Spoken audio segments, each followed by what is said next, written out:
Hello everyone, I am Shaista Ansari and this is an introduction video of chapter number 3 and this is class 8 maths. तो इस video के अंदर मैं आपको only कुछ important topics के बारे में बताने वाली हूँ। इस चैप्टर से रिलेटेड कुछ इम्पोर्टेंट टॉपिक्स जो भी इस चैप्टर में यूज होने वाले हैं उनसे रिलेटेड ये वीडियो है। तो जैसे कि फर्स्ट हमसे बोला गया है, इस चैप्टर का जो नेम है अंडरस्टैंडिंग क्वाड्रिलेटरल्स। तो इस चैप्टर में क्वाड्रिलेटरल्स के बारे में बताया गया है। सबसे पहले पता होना चाहिए हमें कि क्वाड्रिलेटरल होता क्या है। तो क्वाड्रिलेटरल क्या होता है? A four sides closed curve made up of line segments means quadrilateral जो होता है वो एक फोर साइड्स से बनी हुई एंड एक क्लोज्ड कर्व होती है जो ओनली लाइन सेगमेंट से बनी हो। जैसे कि एक शेप है, यहाँ पर है एक rectangle.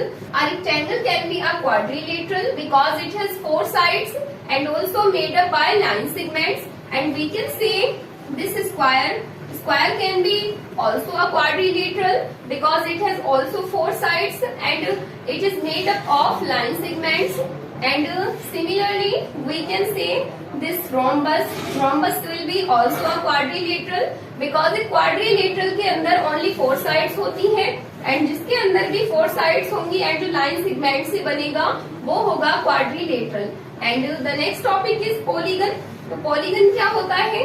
Polygon is a simple closed curve made up of line segments and it has any number of sides.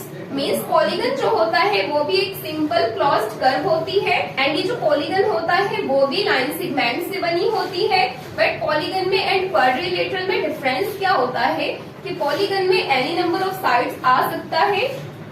Means एक polygon के अंदर 5 sides भी हो सकती हैं एंड इसके अंदर 4 साइड्स भी हो सकती हैं एंड एक पॉलीगन के अंदर 3 साइड्स भी हो सकती हैं। बस पॉलीगन में ये चाहिए होता है कि वो ओनली शेप लाइन सेगमेंट से बनी हो एंड वो क्लोज्ड कर्व हो एंड उसमें number of sides any number of sides से चल जाता है। लाइक जैसे कि ऑक्टेगन होता है, हेक्सागन होता है, 6 साइड्स वाली कोई भी शेप या 5 साइड्स वाली कोई भी शेप एंड ऑल्सो 4 साइड्स वाली भी किसी शेप को हम पॉलीगन कह सकते हैं।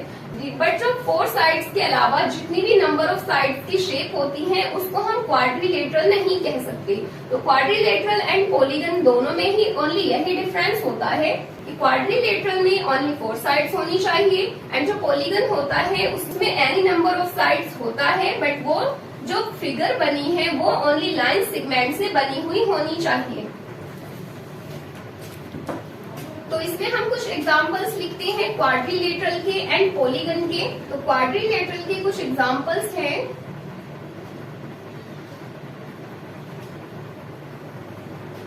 Like rectangle, square and rhombus. And अब देखते हैं पॉलीगन के कुछ एग्जांपल्स। तो पॉलीगन में एक ट्राइंगल भी इंक्लूड हो सकता है बिकॉज ये जो ट्राइंगल है वो लाइन सेगमेंट से बना है एंड ऑल्सो वो क्लोज्ड कर्व है एंड ट्राइंगल जो होगा वो एक क्वाड्रिलेटरल नहीं हो सकता बिकॉज एक क्वाड्रिलेटरल में हमें 4 ही साइड्स चाहिए होती हैं। एंड कुछ अदर एग्जांपल्स देखते हैं पॉलीगन के।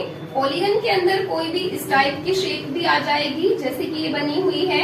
यहाँ पर ये कोई प्रॉपर शेप नहीं है बट ये जो भी शेप बनी है वो लाइन सेगमेंट से बनी है एंड ऑल्सो वो एक क्लोज्ड कर्व है। So we can say this will be also a polygon and like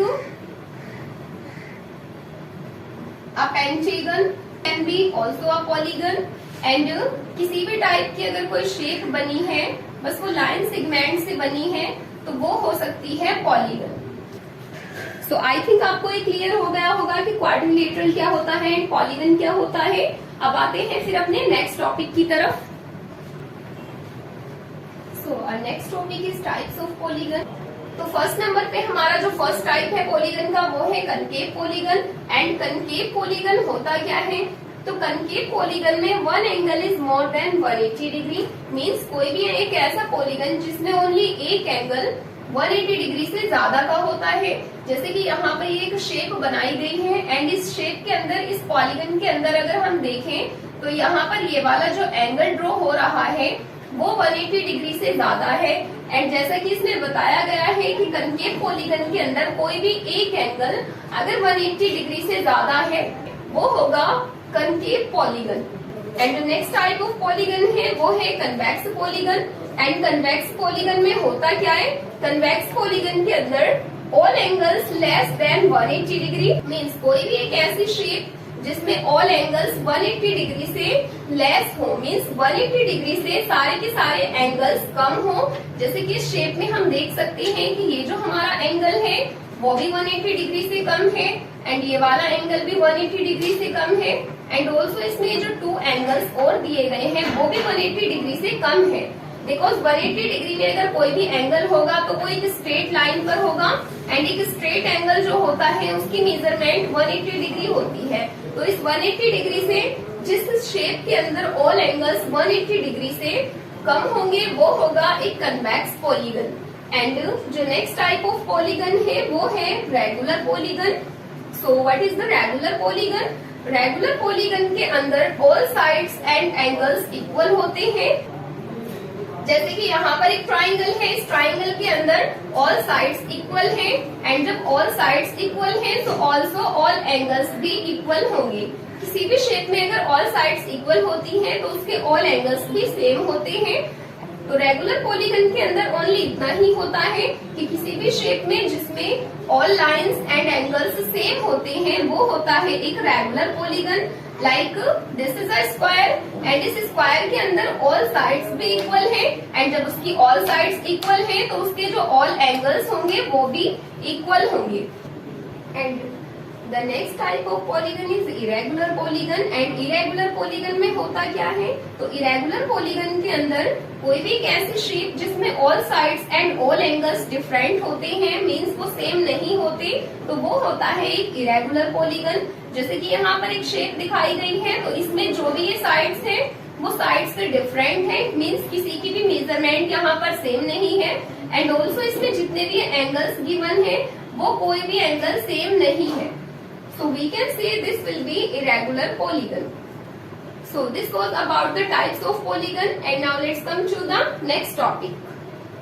So our next topic is diagonals. तो diagonals होते क्या है, diagonals के बारे में समझते हैं।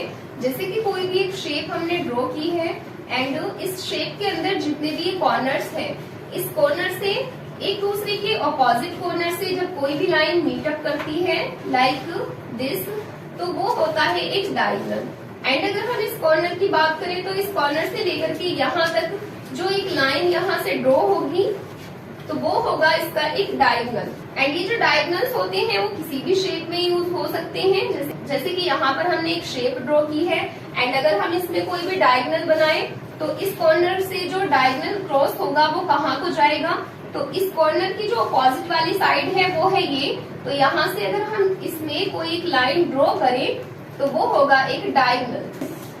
तो अगर हम बात करें इस ट्राइंगल की, तो इस ट्राइंगल के अंदर यहाँ कितने डायगोनल्स हैं, तो इस ट्राइंगल के अंदर कोई भी डायगोनल नहीं होगा। एंड वो क्यों नहीं होगा, बिकॉज यहाँ पर ये एक कॉर्नर है एंड इसका अपोजिट कॉर्नर इसमें कोई भी नहीं है। बिकॉज अगर हम इसमें इस कॉर्नर से इसको मीटअप करें तो उसको हम लाइन को मीटअप नहीं कर सकते, बिकॉज वो एक साइड बन जाएगी। एंड इसको अगर हम यहाँ से इस लाइन इस कॉर्नर से अगर हम इसको कहीं अदर कॉर्नर पे जाकर के मीटअप करें तो वो भी यहाँ पर डायगोनल पॉसिबल नहीं है। तो एक ट्राइंगल के अंदर कोई भी डायगोनल नहीं हो पाता, बिकॉज दिस इज इम्पॉसिबल। तो एक ट्राइंगल के अंदर कोई भी डायगोनल नहीं होता। सो we can say a triangle has no any diagonal. तो इस वीडियो में बस इतना ही, अब फिर मिलते हैं नेक्स्ट टॉपिक के साथ नेक्स्ट वीडियो में। तब तक के लिए गुड बाय।